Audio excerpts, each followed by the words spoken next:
જય શ્રી કૃષ્ણ બધાને ને જય માતાજી। તો આજે આપણે બનાવીશું મૂળાની ભાજીમાંથી બનતા પરોઠા।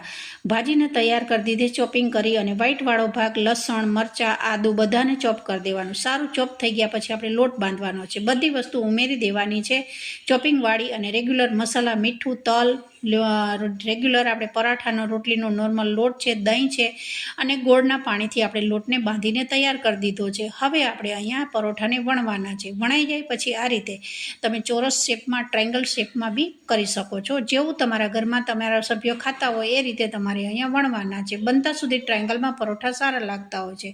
તો મારા સરસ ટ્રાયંગલ શેપમાં પરોઠા તૈયાર થઈ ગયા છે। હવે આપણે પરોઠાને શેકવાના છે। તો શેકતી વખતે તમારે અહીંયા ઘીનો બી ઉપયોગ કરી શકો છો, તેલનો અથવા બટરનો, ત્રણમાંથી કોઈ પણ એક વસ્તુ પસંદ હોય તો તમે અહીંયા શેકી શકો છો। મેં ઘીમાં અને તેલમાં બેય મારે શેકેલા હતા। તો વધારે છોકરાઓને બટર પસંદ હોય છે, જરૂરથી એકવાર પરોઠા